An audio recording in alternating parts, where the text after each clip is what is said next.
Olá, alunos. Vamos agora falar sobre mistura gasosa. Então, imagine que você tem aqui um recipiente, ó, que você tem um certo gás, né, o dióxido de nitrogênio, e aqui você tem outros gases aqui, né, diz que tem um ar, então tem nitrogênio, oxigênio e etc.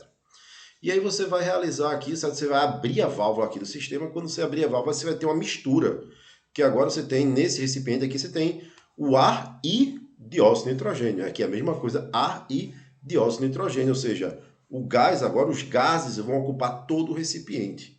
E eu queria saber qual é a nova pressão, ou qual é o novo volume, ou qual é a nova temperatura.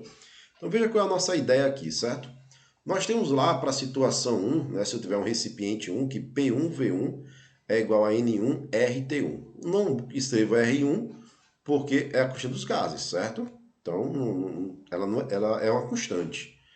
Para essa situação aqui 2, eu posso escrever que P2V2 é igual a N2RT2. Se eu tivesse um outro recipiente, no caso que só tenho dois, mas se eu tivesse outro, eu poderia colocar P1V1 N1RT1. E se eu tiver N recipiente, vou ter PNVN igual a NNRTN, ok? Quando eu abro a válvula aqui, misturo tudo, o que, é que eu posso afirmar? O que, é que eu posso garantir?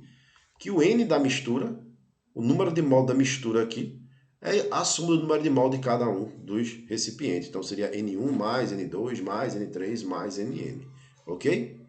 Se eu isolar o N na equação aqui, ó, se eu isolar esse N aqui, como nós já vimos, fica PV sobre RT.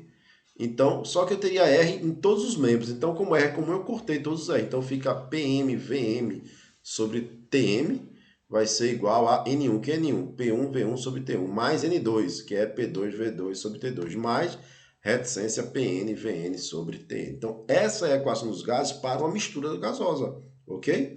Tudo bem? Observação. De uma forma geral, o volume da mistura é a soma dos volumes do recipiente, né? Se todos os recipientes são abertos, né, e os gases podem transitar entre eles, então o volume da mistura aqui seria a soma dos volumes. No caso aqui, o volume da mistura aqui seria o volume do recipiente 1 mais o volume do recipiente 2, ok? E na maioria dos casos, os nossos problemas, a temperatura é constante, porque de forma que eu posso cancelar as temperaturas aqui embaixo, ok? Na maioria dos casos, certo? Mas se ele pode dar a temperatura final da mistura. E aí você não vai precisar cancelar, vai deixar mais simples a resolução.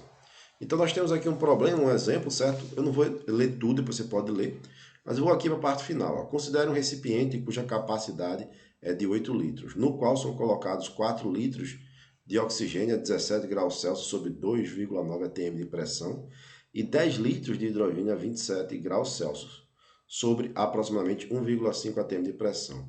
Qual é a pressão final da mistura? Misturou, certo?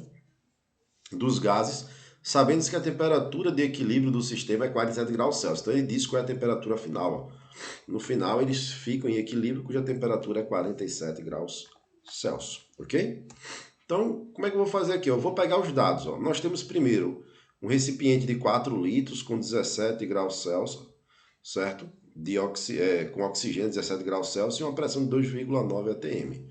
E aí você tem um outro gás, né, que é o hidrogênio, com 10 litros, 27 graus Celsius e 2,9 atm. Veja que esses dois gases aqui vão ser colocados em um recipiente de 8 litros, como ele diz. Ele diz que vai ser transferido para um recipiente de 8 litros. Ah, professor, mas aqui eu tenho 10 e 4, daria 14, muito. Mas lembra que o volume do gás é variável, você tem como aumentar a pressão para reduzir o volume dele, não tem problema. Ele diz que a temperatura da mistura é 47. Professor, como é que pode ser 47 se você tinha 17 e 27? Porque você aumentou a pressão. Se você aumenta a pressão, você pode aumentar a temperatura do gás, ok? E aí ele quer a nova pressão aqui. Perdão, ele quer a pressão não de H2, mas a pressão da mistura, certo? Eu errei aqui, mas é a pressão da mistura. Então, eu posso dizer que o número de mol da mistura é N1 mais N2. E aí poder escrever que PM, VM sobre TM vai ser a pressão do oxigênio vezes o seu volume dividido pela sua temperatura mais a pressão de hidrogênio vezes o seu volume sobre a sua temperatura. Você poderia ter ido direto aqui para a equação, certo? Mas eu gosto daquele comecinho ali porque mostra como chegar nessa equação aqui. Agora é só você fazer a mudança dos dados, certo? Tá tudo em destaque aqui. Lembrando de fazer a transformação aqui de temperatura de graus Celsius para Fahrenheit. Então, fazendo aqui a transformação aqui, somando com 273, certo? E substituindo aqui a pressão e volume. Então, nós encontramos 8 pm sobre 320, 2,9 vezes 4 sobre 290, 1,5 vezes 10 sobre 300. Fazendo essa conta, nós encontramos aí 21,6 ATMs, ok? Tudo bem? Então essa foi mais uma aula, certo? Sobre o gás ideal. Espero que vocês tenham gostado. Obrigado pela atenção e até a nossa próxima aula. Valeu a todos.